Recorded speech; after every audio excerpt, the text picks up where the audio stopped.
नमस्ते साथीहरु, म तारापति बिसी तपाईहरुलाई हाम्रो च्यानलमा हार्दिक स्वागत छ। विशेष गरेर यो लकडाउनको अवधिमा एउटा क्रिएटिभ केही काम गरौँ भनेर तपाईहरु समक्ष म हाजिर भएको छु र आजको विषय भनेको विशेष गरेर व्यवस्थापन संकायमा अध्ययनरत गर्नुहुने साथीहरु जो चाहिँ मानव संसाधन व्यवस्थापन अथवा एचआरएम भनिन्छ त्यसलाई लिएर पढ्नु भएको छ, अथवा त्यस्ता साथीहरु जो मानव संसाधन व्यवस्थापन जुन चाहिँ गर्नको लागि अथवा त्यो सेक्टरमा रुचि राख्नुहुन्छ, अथवा यस्ता साथीहरु जसले त्यही सेक्टरमा काम गरिरहनु भएको छ अथवा इन्टर्नको रूपमा काम गर्नु भएको छ अथवा अन्य कुनै पोजिसनमा काम गर्नु भएको छ भने त्यो सेक्टरमा काम गर्दाखेरि आवश्यक पर्ने नलेज भनेको धेरै प्रकारका हुन्छन्। तर त्यसमा पनि महत्त्वपूर्ण विषय भनेको कानुनको सम्बन्धमा ज्ञान हुनु र कानुनी शब्द भनेको तपाईको केमिस्ट्रीको भन्दा इन्जिनियरिङको भन्दा डाक्टरको भन्दा पनि अझै जटिल शब्द हुन्छन्। यसमा के हुन्छ भन्दाखेरि र वा अनि अथवा यस्ता शब्दहरूले पनि व्यापक अर्थ दिने गर्दछ। त्यसकारणले गर्दाखेरि कानुनी भाषा भनेको निकै जटिल भाषा हो। म आफै कानुनको पनि विद्यार्थी भएको नाताले श्रम ऐन 2074 लाई थोरै अध्ययन गरेको छु र सँगसँगै यो भिडियो किन बनाइएको भन्दाखेरि जो साथीहरु हुनुहुन्छ, काम गर्दै हुनुहुन्छ अथवा चाहिँ काम गर्ने तयारीमा हुनुहुन्छ, अध्ययन गर्दै हुनुहुन्छ, उहाँहरुले बुझ्नै पर्ने, उहाँहरुमा हुनुपर्ने आधारभूत ज्ञान जो हुनै पर्छ त्यसको बारेमा यो भिडियो बनाइएकोले यो भिडियो तपाईहरुलाई धेरै निकै नै फलदायी हुनेछ भन्ने मैले अपेक्षा लिएको छु र भिडियोलाई अन्तिमसम्म हेर्नु होला र अन्तिमसम्म हेरिसकेपछि यसमा तपाईहरु धेरै कुरामा क्लियर हुनुहुनेछ। र सँगसँगै यो श्रम ऐन योगदानमा आधारित सामाजिक सुरक्षा कोषसँग पनि जोडिएको कारणले गर्दाखेरि जुन अहिले ऐन बनेको छ योगदानमा आधारित सामाजिक सुरक्षा ऐन 2074 जारी भएको छ, सोही व्यवस्थामा टेकेर जुन उपदान अथवा चाहिँ सञ्चय कोष, इन्स्योरेन्सको कुराहरु, ट्याक्सका कुराहरु त्यहाँ लगेर जम्मा गर्नुपर्ने भन्ने कुराहरु छ। यो श्रम ऐन त्योसँग पनि रिलेटेड भएको नाताले गर्दा पनि यो अलिकति लामो हुन सक्ला। तर मैले आजको भिडियोमा स्पेशली श्रम ऐनमा भएका कर्मचारी व्यवस्थापन सम्बन्धी केही महत्त्वपूर्ण छुटाउने नहुने बुझ्नै पर्ने कुराहरुको बारेमा यहाँ राख्ने अथवा चाहिँ तपाईहरुलाई बुझाउने प्रयास गरेको छु। पक्कै पनि यी कुराहरुले तपाईको नलेजको दायरालाई चाहिँ बढाउनेछ भन्ने मैले अपेक्षा राखेको छु। तर योगदानमा आधारित सामाजिक सुरक्षा कोषलाई यहीसँग जोड्यो भने भिडियो एकदमै लामो हुन्छ। त्यसकारणले गर्दाखेरि यदि त्यस सम्बन्धमा पनि तपाईहरुलाई जानकारी यदि लिनु छ अथवा चाहिँ यस्तै भिडियो आओस् भन्ने चाहनु छ भने कृपया कमेन्ट बक्समा छोडिदिनु होला, हामी त्यसमा चाहिँ तयारी गर्नेछौँ। र सँगसँगै यो भिडियो सुरु गर्नभन्दा अगाडि मेरो हार्दिक अनुरोध के छ भन्दाखेरि तपाईहरुले कृपया यो च्यानललाई अहिलेसम्म सब्स्क्राइब गर्नु भएको छैन भने कृपया सब्स्क्राइब गरिदिनु होला, लाइक गरिदिनु होला। सँगसँगै कस्तो बनेको छ भिडियो अथवा चाहिँ यसमा अन्य आगामी दिनमा आउने भिडियोहरुमा के कस्तो सुधार गर्नुपर्छ, त्यो गरेपर कस्तो राम्रो होला भन्ने विषयमा यदि तपाईहरुको सुझाव सल्लाह प्रतिक्रिया छन् भने कमेन्ट बक्समा छोडिदिनु होला।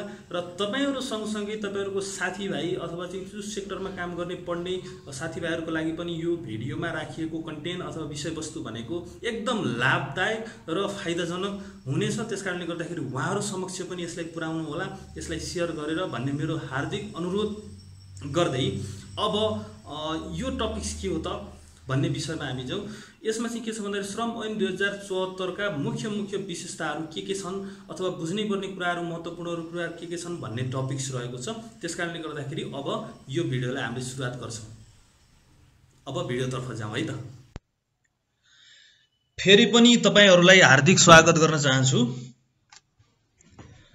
सर्वप्रथम त कुनै पनि चीजको उत्पत्ति अथवा त्यसको विकास कहाँबाट भयो, त्यसको आधार के हो भन्ने विषयलाई म अगाडि तपाईहरु समक्ष राख्न चाहन्छु, किन भन्दाखेरि त्यसको बारेमा पनि हामीलाई जानकारी हुनु आवश्यक छ। त्यसकारणले गर्दाखेरि श्रमिकको हक, हित तथा सुविधाको व्यवस्था गर्न, श्रमिक र रोजगारदाताको अधिकार तथा कर्तव्यको स्पष्ट व्यवस्था गरी असल श्रम सम्बन्धको विकास गर्न, श्रम शोषणका सबै अवस्थालाई अन्त्य गरी उत्पादकत्व वृद्धि गर्न, श्रम सम्बन्धी कानूनलाई संशोधन र एकीकरण गर्न वाञ्छनीय भएकोले नेपालको संविधानको धारा 196 को उपधारा 1 बमोजिम व्यवस्थापिका संसदले यो ऐन बनाएको छ भनेर भनिएको छ। त्यसकारणले गर्दाखेरि कुनै पनि कानून निर्माण हुन्छ भने त्यसको आधार भनेको संविधान हुन्छ। त्यसकारणले गर्दाखेरि संविधानको धारा 296 लाई को उपधारा 1 बमोजिम चाहिँ व्यवस्थापिका संसदले यो ऐन निर्माण गरेको हो भन्ने कुरा हामीले याद गर्नु पर्यो। अब अर्को महत्त्वपूर्ण छ परिच्छेद 3 रोजगारी सम्बन्धी व्यवस्था भनेर भनिएको छ। दफा 10 रोजगारीका प्रकार।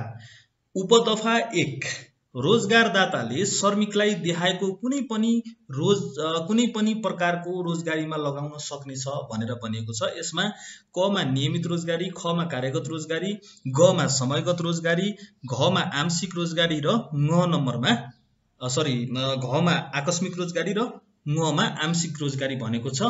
जस्तो कि नियमित रोजगारी भन्नाले के भने यसलाई चाहिँ व्याख्या गर्दाखेरि के व्याख्या गरेको छ कानुनमा भन्दाखेरि ख ग घ मा उल्लेखित रोजगारी बाहेक अन्य जुनसुकै प्रकारको रोजगारी सम्झनु पर्नेछ जसलाई चाहिँ नियमित रोजगारी भनेर भनिएको छ भने, त्यस्तै गरी कार्यगत रोजगारी भन्नाले रोजगारदाताले कुनै खास काम वा सेवा किटान गरी त्यस्तो प्रकारको चाहिँ खास काम अथवा चाहिँ सेवा किटान गरेर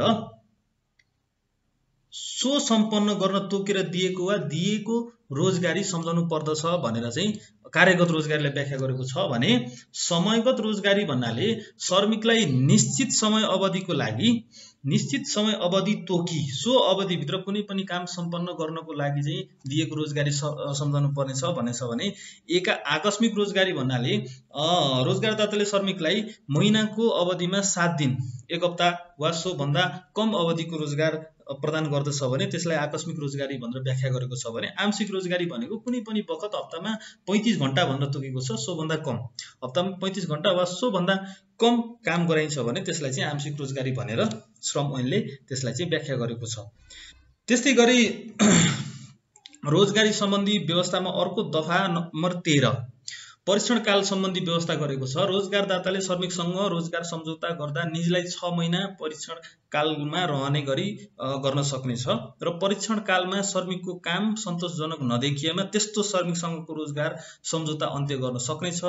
त्यसरी रोजगारदाता सम्झौता अन्त्य नभएको श्रमिकको परीक्षण काल समाप्त भएपछि रोजगार सम्बन्ध स्वतः सदर भएको मानिनेछ। यदि 6 महिनासम्म सन्तोषजनक काम भएन भने उसलाई निकाल्न सक्यो, तर उसलाई निकालिएन अथवा चाहिँ भने त्यो रोजगार सम्बन्ध चाहिँ स्वतः सदर भएको कानुनले प्रत्याभूत गर्दछ। अर्को छ तालिमी तथा प्रशिक्षार्थी सम्बन्धी व्यवस्था भनेर भनेको छ। दफा 16 मा यसको व्यवस्था गरिएको छ। प्रशिक्षार्थीलाई काममा लगाउन सकिने। उपदफा 1 कुनै प्रतिष्ठानले कुनै शिक्षण संस्थासँग सम्झौता गरी त्यस्तो संस्थाको स्वीकृत पाठ्यक्रम अनुसार कुनै व्यक्तिलाई प्रशिक्षार्थीको रूपमा काममा लगाउन सक्नेछ। जस्तो कि ब्याङ्किङका कुराहरू भए, आइटी का कुराहरू भए, सेल्सको कुराहरू हुन सक्छ, हैन, व्यवसायको कुराहरू हुन सक्छ। त्यस्तो किसिमकोमा चाहिँ स्वीकृत पाठ्यक्रम अनुसार हुनु पर्दछ। उपदफा 2 मा के भनेको छ भन्दाखेरि उपदफा 1 बमोजिमको प्रशिक्षार्थीलाई यस ऐनको प्रयोजनको लागि श्रमिक मानिने छैन, तर उनीहरू प्रशिक्षार्थी भए तापनि श्रमिक मानिने छैन। तर स्वीकृत पाठ्यक्रम विपरीत काममा लगाएमा निजलाई नियमित रोजगारी सम्झिनु पर्नेछ अथवा चाहिँ मानिनु पर्नेछ। उसलाई नियमित रोजगार श्रमिकको रूपमा चाहिँ उसलाई मानिन्छ भनेर यो दफाले व्याख्या गरेको छ। अर्को कुरा छ काम गर्ने समयको सन्दर्भमा तपाईको चाहिँ व्यवस्था गरेको छ, समय सम्बन्धी व्यवस्था गरेको छ। यो एकदम महत्त्वपूर्ण र हामीले चाहिँ याद गर्नुपर्ने विषय पनि रहेको छ। किन भन्दाखेरि हामी एचआर सेक्टरमा छौं भनिसकेपछि यसैको आधारमा रहेर हामीले श्रमिकहरूलाई खटनपटन अथवा उनीहरूको ड्युटी टाइमलाई व्यवस्थापन गर्नुपर्ने पनि हुन्छ। त्यसकारणले गर्दाखेरि यो अत्यन्त महत्त्वपूर्ण बुदा हो। जस्तो के छ भन्दाखेरि दफा 28 मा काम गर्ने समय भनेर राखेको छ भने यसमा के छ भन्दाखेरि रोजगारदाताले श्रमिकलाई प्रतिदिन 8 घण्टा र 1 हप्तामा 48 घण्टा भन्दा बढी समय हुने गरी काममा लगाउन पाइने छैन भनेर भनेको छ। अर्को कुरा के छ भन्दाखेरि सँगसँगै लगातार 5 घण्टा काम गरेपछि आधा घण्टा विश्रामको समय पनि दिनुपर्ने भनेर त्यो व्यवस्था गरिएको छ भने रोज काम रोक्न नहुने तथा लगातार काम चलाइरहनु पर्ने भएमा श्रमिकलाई त्यस्तो श्रमिक विश्रामको समय आलो पालो गरिदिनु पर्नेछ भनेर जुन चाहिँ दफा 28 मा काम गर्ने समयको बारेमा चाहिँ व्यवस्था गरिएको छ भने सँगसँगै विश्रामको समय चाहिँ उपदफा 1 बमोजिम काम गर्ने समय गणना गरिनेछ भनेर व्यवस्था गरिएको छ। अर्को के छ भन्दाखेरि सँगसँगै अर्को व्यवस्था के गरिएको छ भन्दाखेरि बढी समय काम गर्न बाध्य गर्न नहुने भनेर भनेको छ। यो के भन्दाखेरि रोजगारदाताले के छ भन्दाखेरि यदि कसैको जीवन सुरक्षा स्वास्थ्यमा प्रतिकूल असर गर्ने अथवा चाहिँ रोजगारदातालाई गम्भीर हानि नोक्सानी हुने भएमा त्यस्तो चाहिँ श्रमिकलाई अतिरिक्त काममा जबरजस्ती लगाउन नपाउने अथवा चाहिँ लगाउनु नहुने भनेर भनिएको छ भने अर्को बढी समय काम लगाउने सम्बन्धी व्यवस्था फेरि बढी अब यो नलगाउने व्यवस्था त्यो भयो। तर अब चाहिँ नलगाउने कस्तो अवस्थामा त भन्दाखेरि के छ भन्दाखेरि यसमा एउटा दफालाई पनि व्याख्या गर्नुपर्छ। जस्तो दफा 28 काम गर्ने समयको अधीनमा रहेर निर्धारण गरेको कार्य सम्पन्न भन्दा बढी समय काममा लगाउनु पर्नेमा प्रतिदिन 4 घण्टा वा एक हप्तामा 24 घण्टा भन्दा बढी नहुने गरी काममा लगाउनु पर्नेछ। अथवा यो ओटीको व्यवस्थाको जुन कुराहरू छ त्यसमा चाहिँ के छ भन्दाखेरि यसले प्रष्ट व्यवस्था गरेको छ भन्दाखेरि प्रतिदिन 4 घण्टा र हप्तामा 24 घण्टा भन्दा बढी समयमा चाहिँ काममा लगाउनु हुँदैन भनेर भनेको छ भने अर्को के छ दफा 31 मा अतिरिक्त पारिश्रमिक सम्बन्धी भुक्तानीको व्यवस्था के यसमा गरेको छ भन्दाखेरि यदि उसले चाहिँ कुनै पनि काम गरिरहेको छ भने के छ भन्दाखेरि नियमित रूपमा काम गर्दा पाउनु पर्ने आधारभूत पारिश्रमिकको डेढीको हिसाबले है, जस्तो बेसिक स्यालेरीको तपाईको चाहिँ डेढीको हिसाबले चाहिँ अतिरिक्त भुक्तानी गर्नुपर्छ भनेर यो व्यवस्था गरेको छ। अनि त्यस्तै गरेर कामको समय निर्धारण गर्ने कुरा जुन चाहिँ छ यसमा के छ भन्दाखेरि रोजगारदाताले तोकिएको व्यवस्थामा चाहिँ कामको समय उसको प्रकृतिका आधारमा चाहिँ गर्न सक्नेछ भनेर भनेको छ भने अर्को महत्त्वपूर्ण व्यवस्था के छ भन्दाखेरि यो यातायातको व्यवस्था मिलाउनु पर्ने भनेर पनि यो ऐनले व्यवस्था गरेको छ। यसमा के गर्ने छ भन्दाखेरि सूर्यास्त भएपछि वा सूर्योदय हुनुभन्दा अघि कार्य समय प्रारम्भ वा समाप्त हुने गरी महिला श्रमिकलाई काममा लगाउँदा कार्यस्थल आउनु तथा कार्यस्थलबाट फर्किजान रोजगारदाताले यातायातको व्यवस्था मिलाउनु पर्ने भनेर यो एकदम महत्त्वपूर्ण व्यवस्था हो अथवा चाहिँ यो सामान्य हामीहरूले बुझ्नुपर्ने नै महत्त्वपूर्ण पोइन्ट हो। अब अर्को परिच्छेद 8 मा पारिश्रमिक सम्बन्धी व्यवस्था गरेको छ। यसलाई के भन्छ भन्दाखेरि श्रमिकले पारिश्रमिक पाउने भनेर भनेछ। प्रत्येक श्रमिकले अब काम गरिसकेपछि पारिश्रमिक र तलब सुविधा पाउनेछ भनेर अन्य सुविधाहरू पाउनेछ भनेर जुन चाहिँ व्यवस्था गरिएको छ यसले के भनेको छ भन्दाखेरि रोजगारदाता र श्रमिकको बीचमा सम्झौता सामूहिक सम्झौतामा उल्लेखित गरिएको अवस्थामा बाहेक श्रमिकले खाइपाएको पारिश्रमिक तथा सुविधा घटाउन पाउने छैन भन्ने पनि एउटा व्यवस्था गरिएको छ। सँगसँगै अर्को के छ भन्दाखेरि दफा 35 मा पारिश्रमिक भुक्तानी को सम्बन्धमा चाहिँ यसले व्यवस्था गरेको छ। यसले के भन्छ भन्दाखेरि सम्झौतामा उल्लेख भए बमोजिम तलब भुक्तानी पाउने छ अथवा चाहिँ यदि त्यस्तो उल्लेख भएको छैन भने रोजगारदाताले निर्धारण गरेको अवधिभित्र भनेको छ भने सँगसँगै अर्को महत्त्वपूर्ण विषय के छ भन्दाखेरि यदि 1 महिना भन्दा कम अवधि काम गर्ने श्रमिकलाई काम समाप्त भएको मितिले 3 दिनभित्र चाहिँ उसलाई पारिश्रमिक भुक्तानी गर्नुपर्छ। अर्को आकस्मिक काम गर्ने श्रमिकलाई काम समाप्त हुनासाथ भनेको छ। सँगसँगै यसले के पनि गरेको छ भन्दाखेरि पारिश्रमिक भुक्तानी गर्ने समयको बीचको अन्तर 1 महिना भन्दा बढी हुने छैन अथवा कुनै श्रमिकले वैशाखमा काम गर्यो भने उसको पैसा चाहिँ असारमा दिन नपाउने भनेर भनेको छ। त्यो जेठभित्र नै भुक्तानी गर्नु पर्दछ भनेर भनेको छ। अर्को महत्त्वपूर्ण व्यवस्था यो के छ भन्दाखेरि वार्षिक तलब वृद्धि ग्रेड भनेर जुन चाहिँ राखेको छ यो दफा 36 मा 1 वर्ष सेवा अवधि पूरा गरेको श्रमिकले मासिक रूपमा पाउने आधारभूत पारिश्रमिकको कम्तीमा आधा दिनको पारिश्रमिक रकमको बराबर को रकम प्रत्येक वर्ष वार्षिक तलब वृद्धि ग्रेड पाउनेछ भनेर भनेको छ है। भन्न खोजेको महिनामा 1 दिन जुन पैसा पाउँछ त्यसको पनि आधा बराबरको रकम उसले चाहिँ पाउने छ भनेर भनिएको छ। अर्को के छ भन्दाखेरि चाडपर्वको सम्बन्धी व्यवस्था के छ आफ्नो धर्म संस्कृति अनुसार उसले चाहिँ खाइपाइ आएको आधारभूत पारिश्रमिक भनेको बेसिक स्यालेरी बराबरको उसले चाहिँ यो चाडपर्व खर्च पाउने छ अथवा आफ्नो धर्म संस्कार कहिले मानिन्छ त्यो अनुसारले पनि अफिसमा कार्यालयमा निवेदन दिएर त्यति बेला पनि उसले चाहिँ पाउन छ। जस्तो फर इक्जाम्पल कोही क्रिस्चियन छ भने क्रिसमसलाई लिन सक्यो, यदि कोही मुस्लिम छ भने ईदमा लिन सक्यो, हिन्दू छ भने उसले चाहिँ दशैँमा नै पाउने नै भयो। प्रायः जसो हाम्रो नेपालको कल्चर अनुसार चाहिँ दशैँमा नै दिने चलन छ। तर पनि आफूले मनाउने धर्म महत्त्वपूर्ण पर्व छ भने उसले कार्यालयलाई तपाईको चाहिँ अनुरोध गरेर त्यो चाडपर्व खर्च चाहिँ उसले लिन सक्छ। अब बिदा सम्बन्धी महत्त्वपूर्ण व्यवस्था गरेको छ। श्रम ऐन 2074ले बिदा सम्बन्धीलाई व्याख्यालाई चाहिँ व्यापक रूपमा गरेको छ। जस्तो दफा 40 मा चाहिँ साप्ताहिक बिदा भनेर भनेको छ। यो साप्ताहिक बिदा भनेको हप्ताको एक दिन बिदा पाउने भनेर भनेको छ। प्रायः जसो अर्गनाइजेसनले शनिबार गर्छ भने, जस्तो कुनै पनि अर्गनाइजेसनमा 7 बार काम हुन्छ भने त्यसमा चाहिँ रुटिन अनुसारले जुन दिन कसैको रुटिन अनुसार हैन, यदि तपाईको चाहिँ मेरो जस्तो आइतबार, सोमबार, मंगलबार जुन बार पनि उसले मिलाएर तर हप्तामा एक दिन बिदा पाउनुपर्छ भन्ने कुरा छ। सार्वजनिक बिदा भनेको प्रत्येक श्रमिकले अब के हुन्छ भन्दाखेरि मई दिवस सहित 13 दिन र महिला श्रमिकको हकमा चाहिँ अन्तर्राष्ट्रिय महिला दिवस सहित 14 दिन पारिश्रमिक सहितको सार्वजनिक बिदा पाउने भनेर भनिएको छ। तर अर्को कुरा जुन सँगसँगै के लेखेको छ भन्दाखेरि कुनै प्रतिष्ठानलाई नियमन गर्ने निकायले सार्वजनिक बिदा निर्धारण गर्ने भएमा त्यस्तो प्रतिष्ठानको हकमा सो निकायले निर्धारण गरेको बमोजिम र अन्य व्यवस्था रोजगारदाताले निर्धारण गरेको बमोजिम पनि हुने भनेर छुट्टै क्लज राखेको छ। सँगसँगै छ अर्को छ सट्टा बिदा। सट्टा बिदा भनेको रोक्नु नहुने काम लगातार गर्नुपर्ने वा संलग्न श्रमिकले साप्ताहिक बिदा वा सार्वजनिक बिदाको दिन काम गरे बापत सट्टा बिदाको पनि व्यवस्था गरिएको छ। र यो सट्टा बिदाको व्यवस्थामा के छ भन्दाखेरि सँगसँगै सार्वजनिक बिदाको दिनमा काम लगाएको मितिले 21 दिनभित्र सट्टा बिदा दिनुपर्ने छ भनेर पनि भनिएको छ। जस्तो यसलाई लम्बाएर लैजान मिल्दैन अथवा चाहिँ हुँदैन भन्ने छ।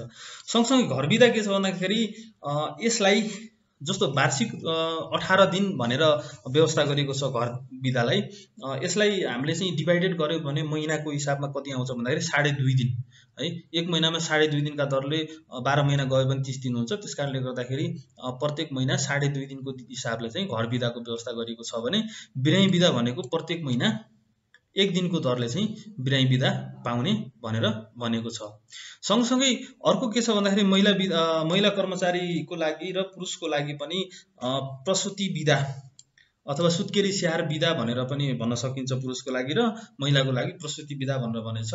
गर्भवती महिलाले प्रसुतिको अघि वा पछि 14 हप्तासम्म प्रसुति बिदा पाउनेछ। के छ भन्दाखेरि प्रसुति हुने सम्भावित मिति भन्दा कम्तीमा 2 हप्ता अगाडिदेखि प्रसुति बिदा भएको कम्तीमा 6 हप्तासम्म अनिवार्य रूपमा बिदा बस्ने भनेर व्यवस्था गरेको छ भने प्रसुति बिदा लिने महिला श्रमिकले 60 दिनको पुरा पारिश्रमिक पाउने र बाँकी अवधिको पारिश्रमिक पाउने छैन भनेर भनिएको छ भने प्रसुति भएको महिला श्रमिक वा निजको शिशु स्वास्थ्यको लागि थप आराम आवश्यक पर्ने भनी मान्यता प्राप्त चिकित्सकले सिफारिस गरेमा रोजगारदाताले प्रसुति बिदा सँगसँगै निरन्तर हुने गरी दफा 1 मा उल्लेखित अवधिको अतिरिक्त थप 1 महिनासम्मको पनि बेतलय बिदा स्वीकृत गर्ने वा बिदामा समायोजन हुने गर्ने बिदा दिनुपर्ने जुन चाहिँ व्यवस्था छ। अर्को के छ भन्दाखेरि 7 महिना अथवा सो भन्दा बढी गर्भ रहेको महिला श्रमिकको शिशु मृत्युजन्मिएमा वा गर्भप्रतम भएमा प्रसुति भएसरह नै उसले चाहिँ बिदा पाउने पनि यो एउटा बेनिफिट दिएको छ भने बच्चा जन्मेको 60 दिन नपुग्दै आमाको मृत्यु भएमा त्यस्तो पत्नीको मृत्यु हुने श्रमिकले आफू कार्यरत रोजगारदाताबाट शिशु स्याहारका लागि पारिश्रमिक सहित बाँकी अवधिको बिदा लिन पाउनेछ। र कुनै पुरुष श्रमिकको श्रीमती सुत्केरी हुने भएमा निजले पारिश्रमिक सहितको 15 दिन सुत्केरी स्याहार खर्च सहित पारिश्रमिक सहितको चाहिँ सुत्केरी स्याहार बिदा पनि उसले पाउनेछ भनेर भनेको छ। भने जन्मदाता पेश गर्नुपर्ने किन भन्दाखेरि यो एउटा चाहिँ अथेन्टिक आधिकारिक कुरा पनि भएको कारणले गर्दाखेरि नवजात शिशुको मृत्यु भएमा वा बाहेक प्रसुति बिदा बसेको महिलाले श्रमिकले तोकिए बमोजिमको जन्मदाता प्रतिलिपि रोजगारदाता समक्ष पेश पनि गर्नुपर्ने भनेर भनेको छ। भने क्रिया बिदाको केसमा के गरेको छ भन्दाखेरि पति वा पत्नीको मृत्यु भई वा आफ्नो कुल धर्म अनुसार श्रमिक आफैले क्रिया बस्नुपर्ने भएमा वा विवाहित महिला श्रमिकले आफ्नो मातापिता वा सासु ससुराको मृत्यु भई क्रिया बस्नु परेमा 13 दिन क्रिया बिदा पाउनेछ भनेर भनेको छ। भने क्रिया बिदामा बस्ने श्रमिकले पुरा पारिश्रमिक पाउने भनेर पनि भनेको छ। सँगसँगै बिदा सञ्चितको केसलाई पनि यसमा चाहिँ यो महत्त्वपूर्ण विषयको रूपमा हामीले चाहिँ लिनुपर्छ र यसलाई अध्ययन पनि गर्नुपर्छ। के छ भन्दाखेरि श्रमिकले घर बिदा 90 दिनसम्म र बिरामी बिदा 45 दिनसम्म सञ्चित गर्न पाउने भनेर भनेको छ। जसरी मैले भनेको थिएँ कि घर बिदा भनेको 18 दिन र बिरामी बिदा भनेको 12 दिन थियो भने घर बिदालाई 18 इन्टु गर्दै गएर उसले चाहिँ 90 दिनसम्म उसले सञ्चित गरेर राख्न सक्ने भयो भने यो बिरामी बिदालाई चाहिँ तपाईको चाहिँ 45 दिनसम्म सञ्चित गरेर राख्न मिल्ने भयो र सञ्चित गर्नु नै पर्छ। श्रमिक कुनै कारणले सेवा नगरेमा निजको मृत्यु भएमा निजको सञ्चित घर बिदा बिरामी बिदा बापत निजले खाइपाएको पछिल्लो आधारभूत पारिश्रमिकको दरले हुन पाउने एकमुष्ट रकम निज वा निजको तोकिएको बमोजिमको परिवारको सदस्यले पाउनेछ भनेर भनेको छ। यदि रोजगारी अन्त्य भयो अथवा चाहिँ श्रमिकको मृत्यु भएको केसमा उसले त्यो जुन चाहिँ बिदा उसको सञ्चित बिदा छ त्यो बापतको पनि उसले पैसा पायो। अब के छ भन्दाखेरि त्यसो भए 90 दिनसम्म 45 दिनमा गरे त्यसभन्दा माथि भयो के गर्ने भन्ने कुरामा के छ भन्दाखेरि अवधि उल्लेखित अवधि भन्दा बढी बिदा सञ्चित हुने श्रमिकले प्रत्येक वर्षको अन्त्यमा त्यस्तो बढी अवधिको बिदा निजको आधारभूत पारिश्रमिकको दरले पाउनेछ। अर्थात् असार असान्तपछि श्रावणमा गएर उसले आर्थिक वर्षको अन्त्यसँगै यदि 90 दिनभन्दा बढी बिदा उसको सञ्चित छ 45 दिन बिदाभन्दा उसको चाहिँ बिरामी बिदा सञ्चित छ भने त्यो बराबरको पारिश्रमिक भुक्तानी गर्नुपर्ने अथवा चाहिँ त्यो व्यवस्था सँगसँगै यसमा राखिएको छ। अब हामी यो व्यापक यो चाहिँ पहिला नभएको र अहिले आमूल परिवर्तनको रूपमा पनि यसलाई लिन सकिन्छ। किन भन्दाखेरि श्रम ऐन 2048 ले सञ्चय कोष र उपदान कोष सम्बन्धी खुलेर व्याख्या गरेको थिएन। अर्थात् यदि कुनै पनि कर्मचारीलाई सञ्चय कोष दिने हो भने त्यो रोजगारदातामा डिपेन्ड गर्थ्यो र उपदानको केस भनेको लगभग 3 वर्ष सेवा अवधि पूरा गरिसकेपछि पाउने जस्तो एउटा चाहिँ व्यवस्था गरिएको थियो भने यो सञ्चय कोष र उपदान कोषको सम्बन्धमा श्रम ऐन 2074 ले आमूल र अग्रगामी छलाङ लिएको भनेर मैले मान्ने गरेको छु र यस सम्बन्धी व्यवस्था के रहेछ त त्यस्तो आमूल अथवा चाहिँ अग्रगामी छलाङ लिएको भन्ने कुरालाई चाहिँ म तपाईलाई सरसर्ती किन पनि बताउन चाहन्छु भन्दाखेरि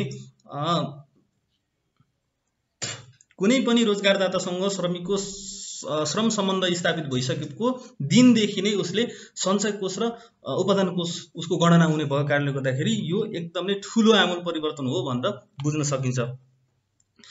दफा 52 मा सञ्चय कोष रकम जम्मा गर्नुपर्ने भनेर भनेको छ। रोजगारदाताले प्रत्येक श्रमिकको आधारभूत पारिश्रमिकबाट 10% रकम कट्टा गरी सो रकममा 7% रकम जम्मा गरी सञ्चय कोष बापतको रकम जम्मा गर्नु पर्ने छ र दफा 2 मा उपदफा 1 बमोजिमको रकम रोजगारदाताले सम्बन्धित श्रमिकले काम प्रारम्भ गरेको मितिदेखि नै लागू हुने गरी निजको नाममा सामाजिक सुरक्षा कोषमा जम्मा गर्नुपर्ने छ भनेर भनेको छ। सामाजिक सुरक्षा कोषको बारेमा हामी पछि छलफल गर्छौं र यसमा के बेनिफिट छ भन्दाखेरि जस्तो अहिले के छ भन्दाखेरि 8450 रुपैयाँ तपाईको चाहिँ बेसिक स्यालेरी न्यूनतम छ भने त्यसको 10% भनेको 845 रुपैयाँ 50 पैसा मा फेरि थप गरेर तपाईको चाहिँ 1691 रुपैयाँ उसको चाहिँ सञ्चय कोष प्रत्येक महिना नै काउन्ट गरेर चाहिँ जम्मा गरिदिनु पर्छ भनेर यो व्यवस्था राखिएको हो भने उपदफा 3 मा के भनेको छ भन्दाखेरि उपदफा 2 मा जुनसुकै कुरा लेखिएको भए तापनि देहाय अवस्थामा त्यस्तो सञ्चय कोषको रकम रोजगारदाताले तोकी बमोजिम हुने गरी जम्मा गर्नुपर्ने छ। कमा सामाजिक सुरक्षा कोष स्थापना भई सञ्चालन नआएसम्म वा खमा सम्बन्धित रोजगारदाताको हकमा सामाजिक सुरक्षा कोष सम्बन्धी कानुन लागू नभएसम्म। अहिले भइसकेको छ त्यसकारणले गर्दाखेरि निजी क्षेत्रको लागि नै भनेर जुन चाहिँ योगदानमा आधारित सामाजिक सुरक्षा कोष भनेर आएको छ त्यसमा नै जम्मा गर्नुपर्ने व्यवस्था छ। 4 मा के भनेको छ भन्दाखेरि यो ऐन प्रारम्भ हुनु अघि सञ्चय कोष रकम जम्मा नहुने श्रमिकको हकमा रोजगारदाताले यो ऐन प्रारम्भ भएको मितिदेखि नै सञ्चय कोषको रकम जम्मा गर्नुपर्ने छ। अर्थात् 2074 भाद्र देखि सञ्चय कोष र उपदान कोषको काउन्ट चाहिँ हुनुपर्छ अथवा भएको हुनुपर्छ भनेर यो ऐनले प्रष्ट रूपमा बोलेको पनि छ। अर्को के छ यो सञ्चय कोष सम्बन्धी व्यवस्था भन्दाखेरि यो ऐन प्रारम्भ हुँदाका बखत प्रचलित कानुन बमोजिम स्थापित अवकाश कोष वा त्यस्तै अन्य कुनै कोषमा सञ्चित वा रोजगारदाताको जिम्मामा रहेको सञ्चय कोष बापतको रकम यो ऐन प्रारम्भ भएपछि तोकी बमोजिम सामाजिक सुरक्षा कोषमा हस्तान्तरण गर्नुपर्ने छ भनेर भनेको छ। अब यो कतिको नेपालको सन्दर्भमा इफेक्टिभ हुन्छ प्रभावकारी हुन्छ भन्ने कुरा त्यो फरक पाटो छ तर यो चाहिँ व्यवस्था छ।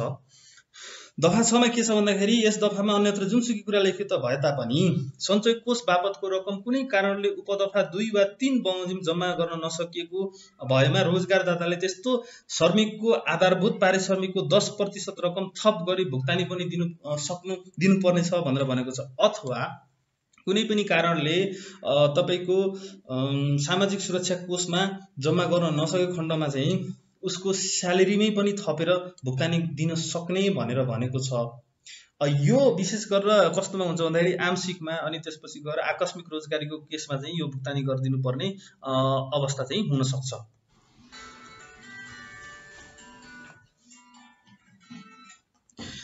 सँगसँगै अर्को विशेष व्यवस्था के छ भन्दाखेरि दफा 53 मा अब उपदान सम्बन्धी हामी व्यवस्थाको बारेमा हामी चाहिँ कुरा गर्छौं। उपदान सम्बन्धी श्रम ऐनले के कस्ता व्यवस्था राखेको छ भन्ने विषय अर्को महत्त्वपूर्ण विषय हो।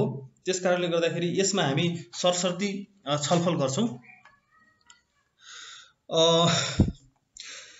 दफा 53 उपदान पाउने रोजगारदाताले प्रत्येक श्रमिकको आधारभूत पारिश्रमिकको 8.33% बराबरको रकम प्रत्येक महिना उपदान बापत जम्मा गर्नु पर्दछ भनेर भनेको छ। अर्थात् अघि नै मैले भने 8,450 रुपैयाँ बेसिक स्यालेरी हुने मान्छेको तपाईको चाहिँ 8.33% भनेको कति हुन्छ भन्दाखेरि 704 रुपैयाँ 30 पैसा हुन आउँछ। त्यो रकम भनेको 704 रुपैयाँ 30 पैसा। यसलाई चाहिँ नभुल्नु होला। 704 रुपैयाँ 30 पैसा चाहिँ उसको प्रत्येक महिना हुन आउँछ। बेसिक स्यालेरी 8,455 छ भने 2 मा के छ भन्दाखेरि उपदफा 1 बमोजिम रकम रोजगारदाताले सम्बन्धित श्रमिकले काम सुरु गरेको मितिदेखि लागू नगरी निजको नाममा सामाजिक सुरक्षा कोषमा जम्मा गर्नुपर्नेछ। यो अघि नै मैले भनिसकेँ। जुन सञ्चय कोषमा जुन व्यवस्था छ त्यो यसमा लेखिएको छ। 3 मा उपदफा 2 मा जुनसुकै कुरा लेखिएको भए तापनि देखाएको अवस्थामा यस्तो उपदानको रकम रोजगारदाताले तोकिए बमोजिम हुने गरी जम्मा गर्नुपर्नेछ। क मा सामाजिक सुरक्षा कोष स्थापना भई सञ्चालन नआएसम्म वा ख मा सम्बन्धित रोजगारदाताको हकमा सामाजिक सुरक्षा कोष सम्बन्धी कानुन लागू नभएसम्म भनेर भनेको छ। अर्को के छ भन्दाखेरि यो ऐन प्रारम्भ हुनु अगाडि उपदान दिनु नपर्ने श्रमिकको हकमा रोजगारदाताले यो ऐन प्रारम्भ भएको मितिदेखि उपदफा 1 बमोजिम उपदान दिनुपर्नेछ। 5 मा यो ऐन प्रारम्भ हुँदाका बखत कानुन बमोजिम स्थापित अवकाश कोष वा त्यस्तै अन्य कुनै कोष सञ्चित वा रोजगारदाताको जिम्मामा रहेको उपदान बापतको रकम यो ऐन प्रारम्भ भएपछि तोकिए बमोजिम सामाजिक सुरक्षा कोषमा हस्तान्तरण गर्नुपर्नेछ भनेर भनेको छ। भने सञ्चय कोषमा जुन व्यवस्था छ त्यही अनुसार नै दफा 6 मा यस दफामा अन्यत्र जुनसुकै कुरा लेखिएको भए तापनि उपदान बापतको रकम कुनै कारणले उपदफा 2 वा 3 बमोजिम जम्मा गर्न नसक्ने भएमा रोजगारदाताले त्यस्तो श्रमिकको आधारभूत पारिश्रमिकको 8.33% रकम थप गरी श्रमिकलाई भुक्तानी दिनुपर्नेछ। यो मैले अघि नै भने आकस्मिक अथवा चाहिँ दैनिक ज्यालादारीमा काम गर्ने मान्छेहरूको केसमा यो लागू। सबभन्दा महत्त्वपूर्ण कुरा पनि यहाँ सँगसँगै आएको छ। यो पहिला श्रम ऐन 2048 मा नभएको व्यवस्थालाई यहाँ लिएको छ भने दफा 54 मा औषधि उपचार बिमा गराउनु पर्ने भनेर राखेको छ। यसमा के भनेको छ भन्दाखेरि रोजगारदाताले श्रमिकको कम्तीमा वार्षिक रूपमा 1 लाख रुपैयाँ बराबरको औषधि उपचार बिमा गराउनु पर्ने भनेको छ। र यो बिमा बापत लाग्ने रकम चाहिँ रोजगारदाता र श्रमिकले चाहिँ 50% चाहिँ 50-50 गरेर त्यो पैसा बिहोर्नु पर्नेछ भनेर भनिएको छ। अर्को दुर्घटना बिमा गराउनु पर्ने भन्न खोजेको वार्षिक रूपमा चाहिँ रोजगारदाताले प्रत्येक श्रमिकको वार्षिक रूपमा हुन आउने 7 लाख बराबरको दुर्घटना बिमा गराउनु पर्नेछ भने यसको प्रिमियम चाहिँ सबै रोजगारदाताले भुक्तानी गर्नुपर्नेछ अथवा चाहिँ तिर्नु पर्नेछ। यसमा श्रमिकको कुनै पनि रोल रहँदैन भनेर भनेको छ। अब रोजगारदाताले रकम भुक्तानी गर्नुपर्ने भनेर दफा 56 मा के व्यवस्था गरिएको छ भन्दाखेरि यो परिच्छेद बमोजिम बिमा नगरेको वा बिमा गर्दा कुनै लापरवाही वा त्रुटि भएको कारण श्रमिक वा निजको आश्रित हकवालाको बिमा रकम प्राप्त गर्न नसकेमा सो बिमा रकमको बराबरको रोजगारदाता त्यस्तो श्रमिक वा आश्रित हकवालालाई भुक्तानी गर्नुपर्नेछ भनेर भनेको छ। सँगसँगै अर्को पोइन्ट के छ भन्दाखेरि यो सामाजिक सुरक्षा योजना बमोजिम हुने भनेर जुन चाहिँ आएको छ यसलाई हामीले एकदम स्पष्ट तरिकाले बुझ्नुपर्नेछ। सामाजिक सुरक्षा कोष सम्बन्धी कानुन बमोजिम सञ्चय कोष, प्रदान कोष, औषधि उपचार बिमा समेत सुविधा पाउने पारिश्रमिक गरी सामाजिक सुरक्षा योजनामा योगदान गर्ने रोजगारदाता वा श्रमिकले योगदान गरेको हदसम्म यस परिच्छेद बमोजिम थप योगदान वा बिमा गर्नुपर्ने छैन। अर्थात् सामाजिक सुरक्षा कोषमा उपदान पनि गएको छ, सञ्चय कोष पनि गएको छ, बिमा बाबतको पैसा पनि गएको छ, ट्याक्स सम्बन्धी ट्याक्सको पनि पैसा गएको छ भने जुन सामाजिक सुरक्षा योगदानमा आधारित सामाजिक सुरक्षा कोष छ त्यसले नै श्रमिकको बिमा गरिदिने भएको कारणले गर्दाखेरि यो दुई प्रकारको बिमाको पनि रोजगारदाता लायबिलिटी चाहिँ लिनु पर्दैन। सामाजिक सुरक्षा कोष मार्फत नै यो सबै कुराहरू हुन्छ, यसमा अलग्गै खर्च गर्नु पर्दैन भन्न खोजिएको हो। अर्थात् सामाजिक सुरक्षा कोषमा गरेको छैन भने रोजगारदाताले खर्च आफ्नो गरेर अथवा चाहिँ श्रमिकसँग 50% यसमा लिएर माथिकोमा औषधि उपचार बिमामा र 100% तपाईको चाहिँ दुर्घटना बिमामा भुक्तानी खर्च गरेर बिमा गराउन पाउने भयो, सक्ने भयो र गर्नै पर्ने भयो। तर यदि सामाजिक सुरक्षा कोषमा गएर कन्ट्रिब्युसन गरेको छ, डिपोजिट भएको छ भने त्यो जिम्मा भनेको सामाजिक सुरक्षा कोषको नै रहने भयो भनेर भन्न खोजिएको हो। अब यो बीचमा धेरै कुराहरू छन् जसलाई चाहिँ तपाईले श्रम ऐनको बारेमा तपाईले डाउनलोड गरेर अथवा चाहिँ मैले अघि नै भनिसकेको छु तल लिंक छ, त्यो लिंकमा गएर तपाईले चाहिँ अध्ययन गर्न सक्नुहुनेछ। तर यहाँ आज महत्त्वपूर्ण विषयमा मात्रै कुरा हुने भएको कारणले गर्दाखेरि अब हामी विशेष गरेर रोजगारी अन्त्य सम्बन्धी के कस्तो व्यवस्था छ त भन्ने विषयमा यो निकै नै महत्त्वपूर्ण, यो कम्पनी व्यवस्थापकलाई पनि र श्रमिकलाई पनि अति आवश्यक जान्नै पर्ने कुरा भएको कारणले गर्दाखेरि यसलाई मैले महत्त्वका साथ यहाँ अगाडि राखेको छु। रोजगार अन्त्य सम्बन्धी व्यवस्था यो दफा 139 मा यसको व्यवस्था गरेको छ। रोजगारीको सुरक्षा भनेर भनेको छ उपदफा 1 यो ऐन तथा यस ऐन अन्तर्गत बनेको नियम वा नियमावली बमोजिम बाहेक अन्य अवस्थामा कुनै पनि श्रमिकको रोजगारी अन्त्य गरिने छैन। यदि नियमावली पढ्ने हो भने तपाईले चाहिँ श्रम नियमावली 2075 पनि डाउनलोड गरेर त्यसमा चाहिँ त्यो व्यवस्था भएको बारेमा त्यसलाई बुझ्न सक्नुहुनेछ। यही ऐनको पातमा रहेर अन्तर्गत रहेर त्यो नियमावली बनेको छ। र उपदफा 2 रोजगारी अन्त्य गर्दा उचित र पर्याप्त कारण खुलाउनु पर्नेछ, बिना कारण कसैलाई पनि रोजगारबाट हटाइने छैन भन्न खोजिएको। अब दफा 140 मा के भनेको छ, समयगत वा कार्यगत रोजगारीमा रहेको श्रमिकको रोजगारी अन्त्य हुने देहायको अवस्थामा समयगत वा कार्यगत रोजगारीमा रहेको श्रमिकको रोजगारी अन्त्य हुने छ भनेर भनेको छ। कमा समयगत रोजगारीमा रहेको श्रमिकको हकमा रोजगार सम्झौतामा उल्लेखित समय समाप्त भएपछि कुनै पनि कन्ट्र्याक्टमा छ कुनै पनि अवधि भित्रमा सम्म मात्रै कुनै कर्मचारीलाई नियुक्ति गर्ने हो भने त्यसमा चाहिँ त्यो अवधि समाप्त भएपछि रोजगारी अन्त्य हुनेछ। तर परियोजनामा आधारित रोजगारीमा रहेको भए सो अवधि थप भएमा वा कामको प्रकृतिको आधारमा त्यस्तो काम सम्पन्न गर्ने अवधि थप भएमा सो अवधिसम्म रोजगारी अन्त्य हुने छैन भनेर भनेको छ। यदि परियोजना थपियो भने जस्तो यो विशेष गरेर आउटसोर्समा बस्ने कर्मचारीहरूको लागि यो समयगत रोजगारीको कन्ट्र्याक्ट गरिन्छ अथवा चाहिँ कुनै पनि प्रोजेक्टको लागि यस्तो किसिमको कन्ट्र्याक्ट गर्ने गरिन्छ। अर्को खमा छ कार्यगत रोजगारीमा रहेको श्रमिकको हकमा रोजगार सम्झौतामा उल्लेखित काम सम्पन्न भएपछि वा भनेर भनेको छ वा तर परियोजनामा आधारित रोजगारीमा रहेको भए सो कार्य थप भएमा कामको प्रकृतिको आधारमा त्यस्तो काम थप भएमा सो काम रहेसम्म रोजगारी अन्त्य हुने छैन भनेर भनेको छ भने ग नम्बर आकस्मिक रोजगारीको मा रहेको श्रमिकको हकमा रोजगारदाता वा श्रमिकको स्वेच्छाले चाहिँ यो रोजगारी अन्त्य गर्न सकिनेछ हुनेछ भन्छ। त्यस्तै गरी अब स्वेच्छाले रोजगारी अन्त्य गर्न सकिने जुन चाहिँ दफा 141 मा व्यवस्था गरेको छ, श्रमिकले रोजगारदाता समक्ष लिखित राजीनामा दिई रोजगारीको अन्त्य गर्न सक्नेछ। उपदफा 2 उपदफा 1 बमोजिम श्रमिकले दिएको राजीनामा रोजगारदाताले 15 दिन भित्र स्वीकृत गर्नुपर्नेछ र सोको जानकारी सम्बन्धित श्रमिकलाई दिनुपर्नेछ। जस्तो यदि म कुनै अर्गनाइजेसनमा काम गर्छु भने मैले राजीनामा दिइसकेपछि त्यो 15 दिन भित्रमा रोजगारदाताले स्वीकृत गरेर मलाई त्यो जानकारी दिनुपर्छ। उपदफा 3 मा के गरेको छ, रोजगारदाताले उपदफा 2 बमोजिमको म्याद भित्र राजीनामा स्वीकृत नगरेमा सो म्याद समाप्त भएको भोलिपल्टदेखि त्यस्तो राजीनामा स्वत स्वीकृत भएको मानिनेछ। यदि 15 दिन भित्र पनि रोजगारदाताले त्यो राजीनामा स्वीकृत गरेर जानकारी दिएन भने त्यसको भोलिपल्टदेखि नै त्यो राजीनामा चाहिँ स्वीकृत भएको मानिने स्पष्ट व्यवस्था गरिएको छ भने दफा 4 मा यस दफामा अन्यत्र जुनसुकै कुरा लेखिएको भए तापनि श्रमिकले दिएको राजीनामा रोजगारदाता र श्रमिकको आपसी सहमतिमा रद्द गर्न भने सकिनेछ। 5 मा राजीनामा स्वीकृत भई लागू भएको दिन पश्चात पनि श्रमिक सोही प्रतिष्ठानमा कार्यरत रहेमा निजको राजीनामा रद्द भएको मानिनेछ।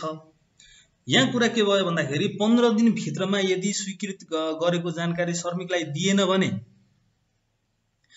त्यो राजीनामा स्वत खारेज भएको मानिने भयो। अर्को कुरा, राजीनामा स्वीकृत भई लागू भएको दिन पश्चात पनि यदि सोही प्रतिष्ठानमा काम गरिरहेको देखियो भने त्यो पनि राजीनामा अस्वीकृत भएको अथवा रद्द भएको मानिने कुरा भयो।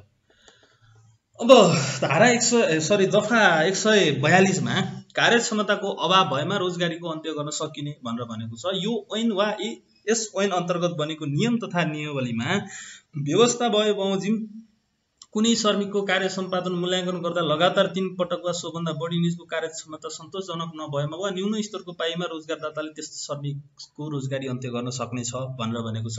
त्यसकारणले गर्दाखेरि कार्य सम्पादन मूल्याङ्कन भनेको महत्त्वपूर्ण विषय हो। 2 नम्बरमा उपदफा 1 बमोजिम रोजगारी अन्त्य गर्नुभन्दा अगाडि यो ऐन वा यस ऐन अन्तर्गत बनेको नियम तथा नियमावलीमा उल्लेख भए बमोजिम कार्य सम्पादन मूल्याङ्कन गरिएको हुनुपर्दछ। यदि कार्यक्षमताको अभावमा तपाईसँग हामीले रोजगारीको अन्त्य गर्दैछौँ भन्यो भने यो अनुसारको आधारमा पनि त कार्य सम्पादन मूल्याङ्कन भएको हुनु पर्यो नि, प्रमाण छ। 10 जना वा सोभन्दा बढी श्रमिक कार्यरत प्रतिष्ठानले रोजगारदाताले यस दफा बमोजिम रोजगारीको अन्त्य गर्नु अगाडि श्रमिकलाई सफाई पेश गर्ने कम्तीमा 7 दिनको समय दिनुपर्नेछ। यदि रोजगारी अन्त्य गरियो तपाईको यस्तो छ भनेर उसले सफाई दिन सक्ने भयो। यदि सफाई चित्त बुद्ध भयो भने ऊ कन्टिन्यू हुन पनि सक्ने भयो भन्न खोजेको।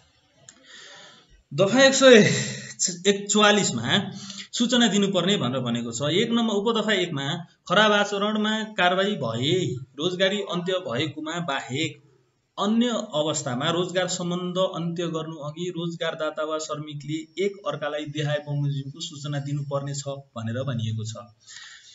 के छ भन्दाखेरि क नम्बरमा छ 4 हप्तासम्मको रोजगारीको हकमा कम्तीमा 1 दिन अगावै अर्थात् 1 महिना अथवा 28 दिन भित्रको कुरा यहाँ आएको छ। 4 हप्तादेखि 1 वर्षसम्मको रोजगारीको हकमा कम्तीमा 7 दिन अगावै र 1 वर्षभन्दा बढी अवधिको रोजगारीको हकमा कम्तीमा 30 दिन अगावै जानकारी दिनुपर्ने भनेर भनेको छ।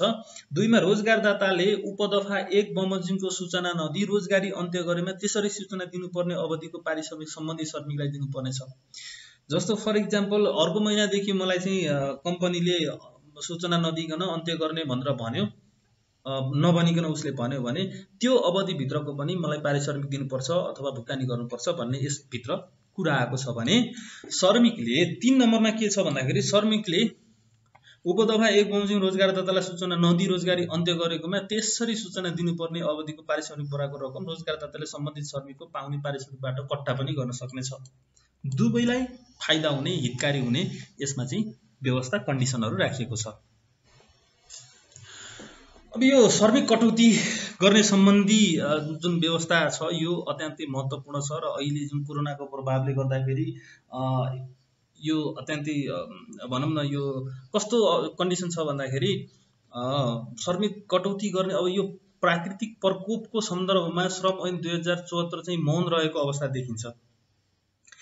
त्यसकारणले गर्दाखेरि 2020 मा बनेको प्रकोप नियन्त्रण ऐनलाई आधार मानेर त्यसमा भएको केही सामान्य बुँदा भएर कटौती गरेको देखिन्छ। तर पनि यो प्राकृतिक प्रकोप भएमा नेचुरल डिजास्टर भएको खण्डमा चाहिँ कसरी गर्ने भनेर त्यति खुलस्त रूपमा चाहिँ श्रम ऐन 2074 चाहिँ बोलेको छैन। यसको यो कमजोरी हो।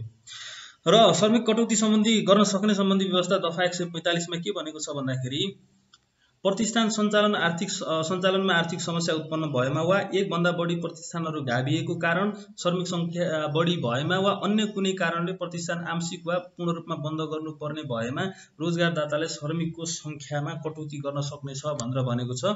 अहिले जुन कोरोनाको प्रकोप छ अन्य कुनै कारण भनेर यही अन्य कुनै कारण भन्ने कुरालाई नै टपक्क टिपेर चाहिँ अहिले गरिरहेको अवस्था हो।